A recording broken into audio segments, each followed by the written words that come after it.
Check it out. I put the chili. Oh, kain na. Serve yourself. That's the secret of the sinigang. Kangkong. Yan. Sarap. If maasim, okay. No, asim, sour. Sour. I could add more. Mabango?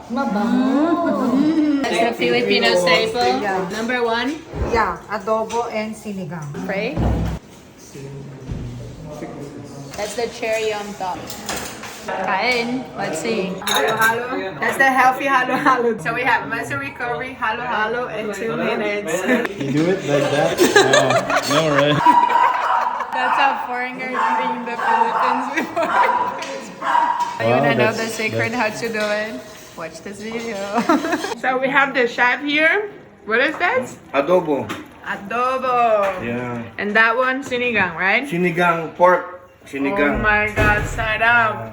Those are my favorite. And this, where are they gonna go? Half of this here, half of this here. This is chili. Chili. Ah, this is chili. Okay. And this? We call it kiab in Portuguese. Kiabo. Okra. Okra. And how about the eggs? You're gonna use The it? eggs here in adobo. And we also have a very Filipino Yeah. thing Lumpia. here. Lumpiang gulay. Vegetable lumpia. Lumpia ng gulay is my Gulay. favorite. This pork is being cooked in its own oil. You don't put water? No water, only calamansi and toyo. But you have to cook this slow only. So Okay. that it easily, what do you call this, tender. Ano yung malambot? And those Tender. onions here, where they gonna go? Soup of the sinigang is also muscle. Muscle recovery, sinigang, and Yeah. adobo. Those two are my favorite. Hard-boiled egg. Okay. Yeah.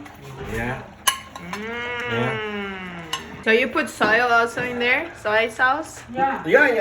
Soy sauce only and calamansi juice. This one, You right? can put also vinegar. That's the one you use? No, I did not use now vinegar. I use Calamansi. juice. But we could use this one, Yeah. right? If you have no calamansi, you can use vinegar. If you don't have vinegar, but you Vinegar, have calamansi. calamansi. Sarap. When you cook adobo, it lasts long, 2 days or 3 days, not spoiled. Because Okay. of the calamansi Calamansi. or the vinegar and the toyo. It will not take long this because masarap.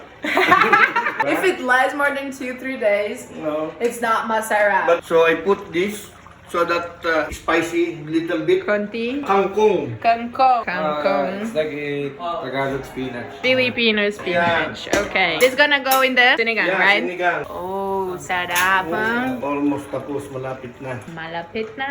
Gutom na ko. Ito na si Miss Brazil. So this is lumpia ng gulay. Good when you put that in a soy sauce and with vinegar. I'll do it. Okay. Let's see. See? How do you taste? Sarap. How is it? 2 minutes. 2 minutes. Then we're gonna put it. 2 minutes, then we'll put this water and then the okra and chili and Okay. kangkong. The Seasoning, yeah. seasoning. Can we put this? No? Hindi pa? Hindi pa. Oh my Let's goodness. wait for- More 2 minutes. Another 2 minutes. It's a scam. Kangkong time. That's the secret of the sinigang. Kangkong. Ayan. But you gotta be Filipino kangkong. Everything? Lahat? Lahat. Sarap. You know, kangkong, it produces water. Ayan, chili. Chili? Yeah. My turn? All.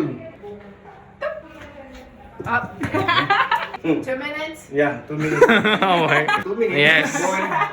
You will taste the Soup. If it is sour, good. The adobo is cooked already. Yeah, you can taste. That's it. Pero without this, wala fat.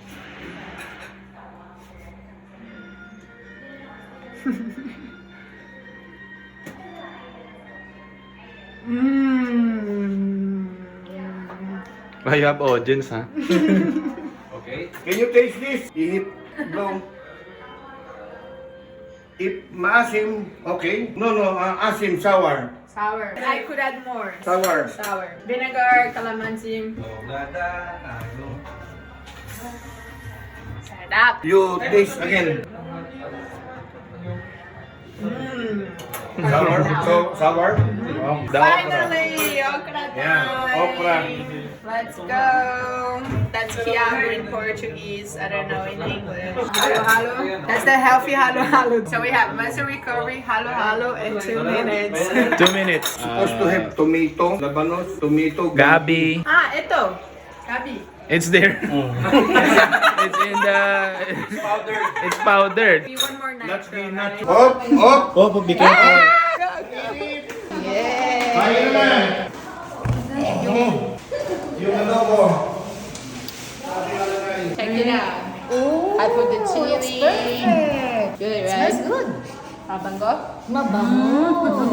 Kain na tayo. Wait lang. Adobo and kain kani. Finally, huh? Yeah. How long did it take? Oh, only an hour? Filipino staple. That's the Filipino staple. Yeah. Number 1. Yeah, adobo and sinigang. Yeah. You can now start. Oh, kain na. Serve yourself. Pray.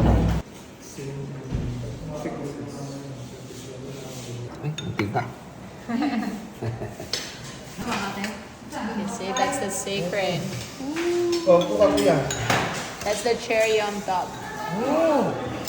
Start with the adobo, and we have sinigang here. Both made with pork, right? Because we can make it with chicken and other kinds of meat, but those are all made with pork. So, kain. Let's see. Shut up. With rice. You do it like that? No, right?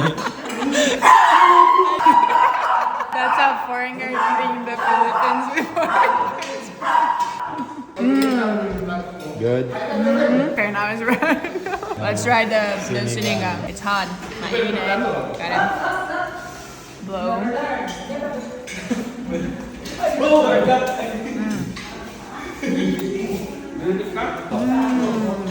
Perfect. 1 to 10, 10. Then, Both. I mean, sinigang and adobo are my favorite, so. so you know how to cook now, no? Muscle recovery, 2 minutes. Cook. Now you Wow, wanna know the that's- secret how to do it? Watch this video.